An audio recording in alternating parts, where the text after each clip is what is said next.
The walls of the Brooks family home held whispers of everything except love. Imani sat in the dim corner of the living room, knees tucked under her chin, listening to the muffled argument between her mother and Hal. Their words were like bullets fired into wallpaper, loud, reckless, and forgotten. She had learned the art of silence early, fading into furniture so she wouldn't be noticed. The TV played old soul songs through static, while the floor trembled from heavy footsteps. Cynthia's laughter would rise between the shouts, sharp and empty, a melody of someone pretending life was good. Imani's stomach growled, but she stayed still. She'd wait until they were asleep to eat whatever was left. The smell of cigarette smoke, beer, and old carpet filled her lungs. Somewhere in that chaos, a quiet promise began to grow inside her. That one day she'd leave this house and be seen, even if it meant walking alone. Morning crept through the blinds, but warmth never did. Cynthia moved like a ghost, rushing out with Hal, leaving Imani to dress herself for school. Her shoes were too tight, her backpack ripped, but she didn't complain. She walked through the frost-covered streets, watching her breath drift like small prayers into the cold. At school, teachers praised her neat handwriting, but never saw the hunger in her eyes. She ate breakfast slow, savoring each bite as if time might stop if she chewed quietly enough. When class ended, she lingered, pretending to erase chalk just to stay in the safety of noise and light. Every day she told herself, "Don't be mad. Just don't disappear." At school, Imani became the helper, the girl who stayed after to clean, the one teachers forgot until they needed something. She'd line up the chairs perfectly, arrange crayons by color, anything to feel needed. Maya, a loud girl with a big laugh, tried talking to her once, but Imani didn't know how to respond. She'd forgotten what being noticed felt like. When the final bell rang, she hesitated before walking home. She wished the sun would stall in the sky a little longer so she didn't have to return to that house. The house smelled of old grease and broken promises. Hal was asleep on the couch again, and Cynthia's laughter floated from the back room, too sweet to be sober. Imani slipped past, clutching her notebook, her only place where words loved her back. She wrote stories about people who saw her, who said her name with warmth. That night, she wrote one line and circled it 3 times. "One day, I'll buy a house with light in every room." She smiled, not knowing how, but knowing she would. A winter storm hit that night. The power went out, and the house fell silent for the first time in years. Imani sat by the window, watching snow cover the streetlights. Cynthia and Hal argued in whispers, but their voices faded beneath the wind. Wrapped in an old blanket, Imani closed her eyes and imagined warmth, not from the heater, but from a future where she could finally breathe. She didn't know it then, but that night was the last she'd ever sleep in that house. Years rolled past like city buses she was always running to catch. Imani worked 3 jobs and still smiled through exhaustion. The girl who once hid in corners now moved with quiet purpose through downtown Detroit, renting rooms, learning numbers, listening to how people spoke when they had power. She'd watch men in suits close deals and memorize every gesture. Her nights were spent studying real estate guides under a dim lamp while the hum of the city wrapped around her. The loneliness never left, but now it fueled her. She didn't want revenge. She wanted arrival. That quiet, undeniable moment when the world finally had to see her. Imani's first real estate class felt like stepping into another world. Clean desks, strong perfume, confident voices echoing through bright halls. She sat in the back, afraid someone would sense she didn't belong. But when the instructor started asking questions about property value and equity, she answered with quiet precision. People turned, surprised. That night, she walked home under streetlights, whispering definitions to herself like prayers. Knowledge was her new faith, and every word she learned chipped away at the invisible shell she'd worn for years. Maya re-entered her life during a property seminar, bold as ever. She recognized Imani instantly, shouting her name across the hallway. For the first time in years, Imani smiled without forcing it. Maya's laugh filled the air, same as when they were girls, but now it carried ambition instead of mischief. They began studying together, two black women learning how to claim space in a field that rarely made room for them. Late nights turned into business plans, plans turned into licenses, and licenses into vision boards covered in post-it notes and prayer. Imani's first deal wasn't glamorous. A small duplex on the east side, falling apart but full of potential. She scraped together savings, convinced the bank to listen, and stood on the cracked porch trembling with both fear and pride. It wasn't about the money, it was about the moment. For the first time, she had keys in her hand that no one could take. She walked through every empty room, touching the walls, whispering, "You're mine now." The echo answered her softly, like the house already knew. That night, Imani sat on the floor of the empty duplex with Maya beside her. They ate takeout from styrofoam boxes and planned renovations as if they owned half the city. The old walls creaked with wind, but Imani didn't feel alone anymore. Her laughter bounced off the drywall, echoing like a sound the house hadn't heard in years. For the first time since childhood, she wasn't invisible. Not to herself, not to her friend, not to the life she was building one brick at a time. Success didn't come easy, but it came loud. By 28, Imani had built a small portfolio of rental properties, each one cleaned, repaired, and managed by her own hands. She wore confidence like armor, but beneath it lived exhaustion and doubt. Maya cheered her on, reminding her of how far they'd come. The streets that once ignored Imani now knew her name, whispered it when she walked into banks or meetings. Still, every signature on every deed carried the weight of a girl who once begged to be noticed. She'd learned how to move through powerful rooms with her chin high and her voice low.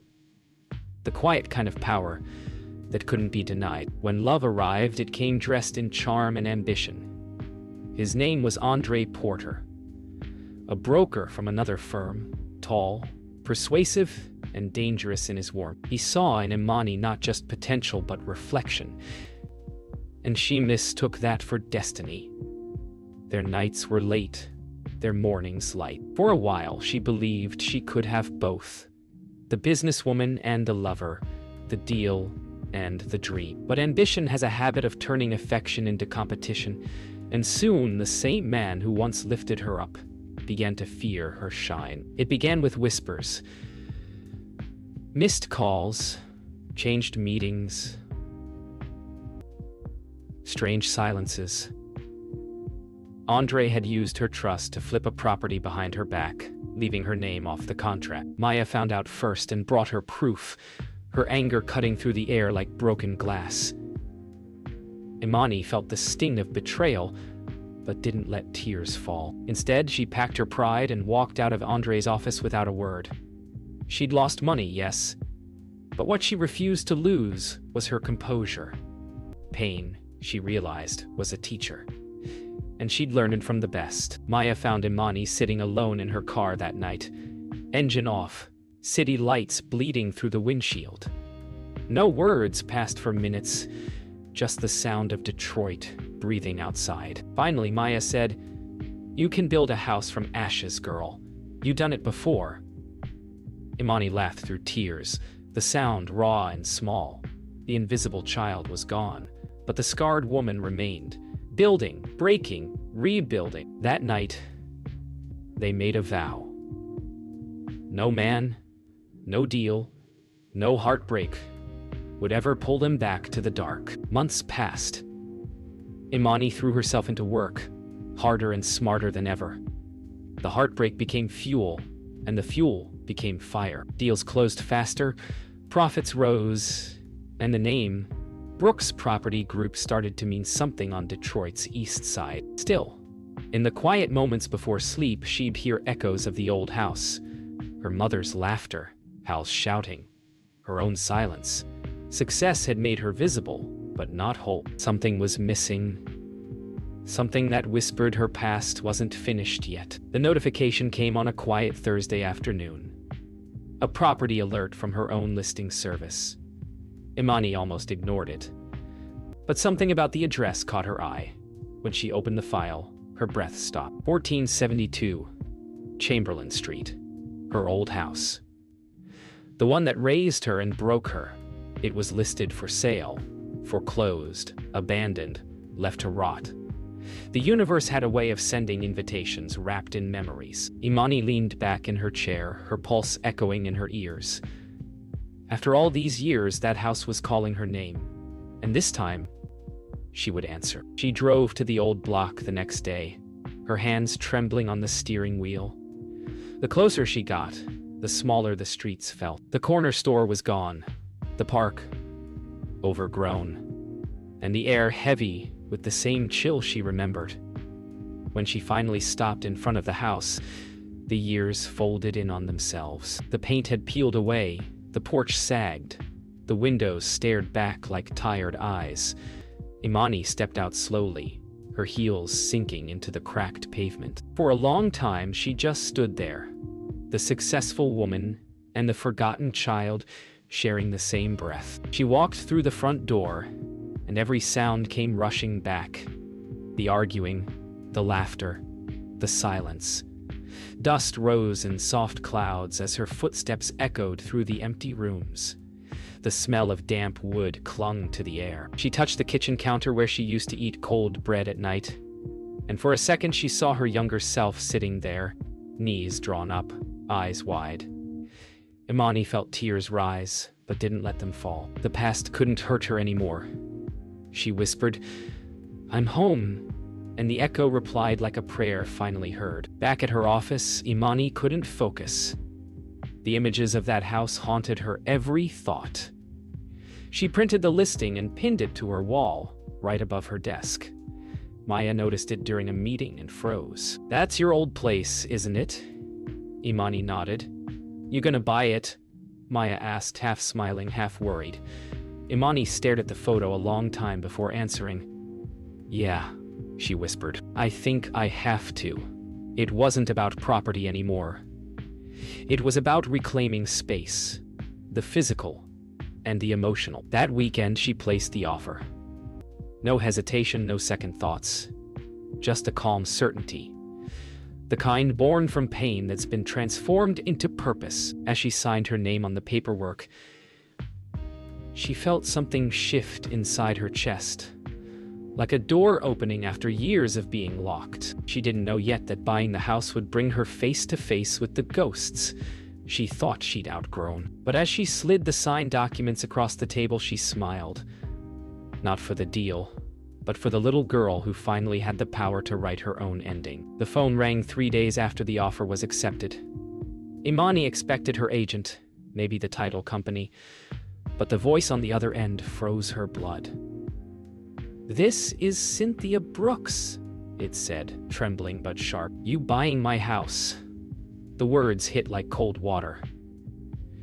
Imani hadn't heard her mother's voice in over a decade, but it carried the same bitterness, the same control masked as curiosity. "It's the bank's house now," Imani replied, her tone even. There was silence, then a shaky laugh.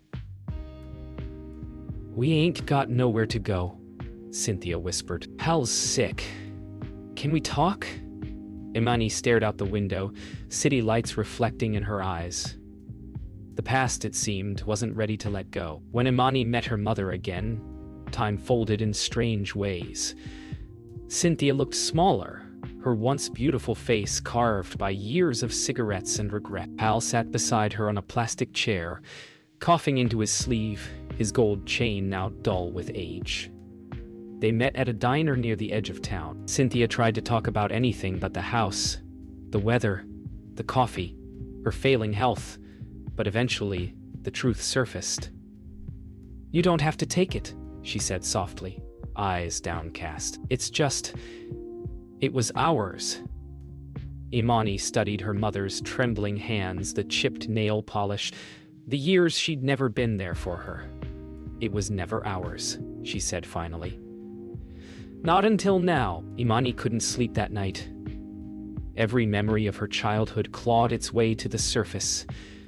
Every hunger, every silence, every small act of survival. But woven between them were faint flashes of her mother's laughter before the pain took over. People change, she thought, but not always in time. She stood by her window until dawn, watching snow fall over the city, wondering if forgiveness was a kind of surrender or strength. When the first light touched her face, she whispered, "I'm still here," not as a plea, but as a declaration. Days later, Maya found Imani at the property, standing in the driveway as a city inspector locked the gate. "You okay?" Maya asked, slipping her hands into her pockets.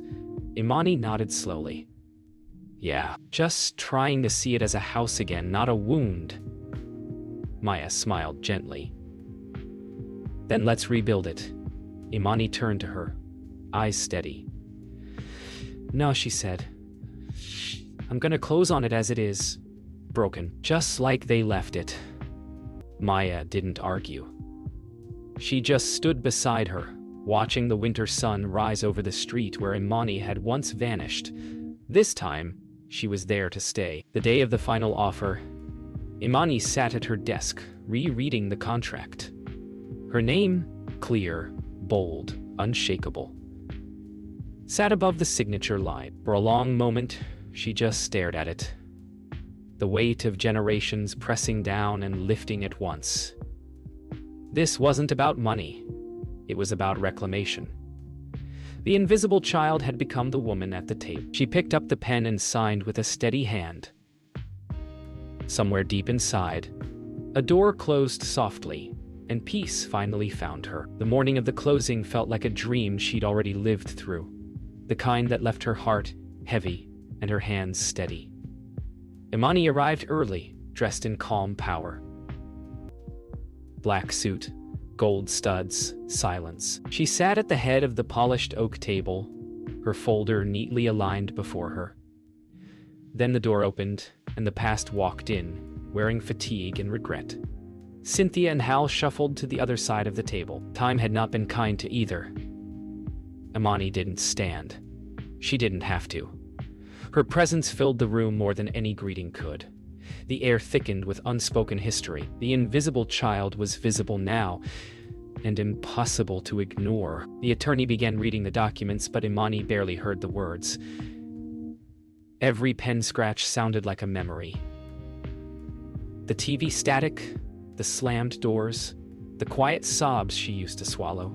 Cynthia fidgeted, unable to look up. Hal coughed into his hand, breaking the silence. Finally, Cynthia spoke, her voice small. "You don't hate me, do you?" Imani turned her eyes to her mother, calm but unyielding. "No," she said. "I don't hate you, but I can't love the way you taught me to." Cynthia's lip trembled. Hal sighed. The attorney cleared his throat, but no one moved. In that stillness, forgiveness hung between them, not as mercy, but as freedom. Cynthia signed the documents with a trembling hand. Hal followed, his signature barely legible. When the pen slid across to Imani, she hesitated for a moment. Not from doubt, but reverence. She looked at the paper, her name printed clean and bold, and felt the echo of her younger self watching from somewhere deep inside. The girl in the corner, the girl who wasn't fed, wasn't seen, wasn't loved. She smiled faintly, then signed in slow, deliberate strokes. The sound of ink against paper was soft, final, holy. The deal was done. The power was hers. When it was over, no one stood up right away. Cynthia folded her hands in her lap, staring at them as if they might vanish. Hal rubbed his face and muttered something about the past being the past. Imani slid the signed folder back toward the attorney, then turned to her mother. "You can stay a few days if you need to," she said quietly. Cynthia looked up, shocked, her voice breaking. "You mean that?" Imani nodded once. "Yeah, but after that I need to rebuild." The words landed softly, like the closing of a door. Gentle, irreversible, final. As she walked out of the office, the winter air hit her like baptism. The city shimmered with cold light, and every sound felt new. She didn't look back. Cynthia and Hal would have to find their own way, just as she had. Imani slid her sunglasses on, exhaled, and stepped into her car. The papers in her bag rustled softly, the weight of history folded neatly into ownership. For the first time, she wasn't haunted by the past.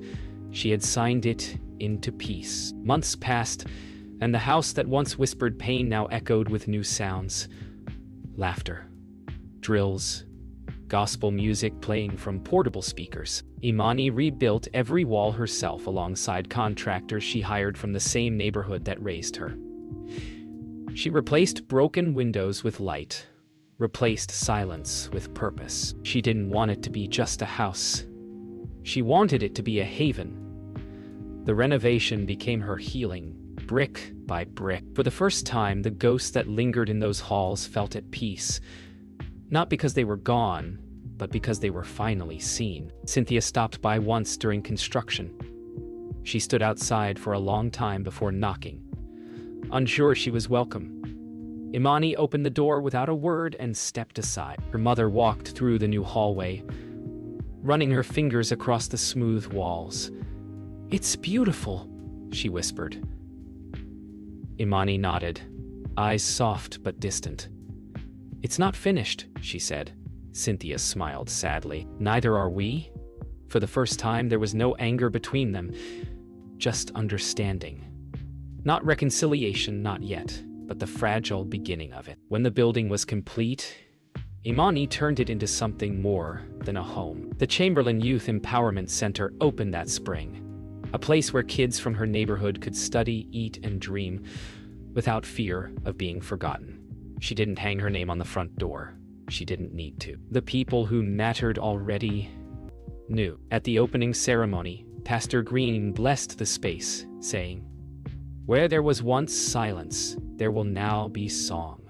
Imani closed her eyes and felt that truth move through her like light through clean glass. Later that evening, after everyone left, Imani walked through the center alone. Her footsteps echoed softly across the polished floors. She entered what used to be her childhood bedroom, now a reading room filled with books and light. On one shelf sat her old, cracked Bible, the same one that had survived the storm years ago. She picked it up, brushed off the dust, and smiled. "You see, girl," she whispered to her younger self, "we made it." The room felt alive, as if the walls were listening, nodding, forgiving. Outside, the sun set over Chamberlain Street, no longer the street of her pain, but of her promise. Children's laughter drifted from the center's courtyard, mingling with the city's hum. Imani sat on the steps, wrapped in a blanket, watching light spill through the windows of her reclaimed home. For the first time in her life, she felt full. Not of revenge or pride, but peace. The house had been the site of her disappearance.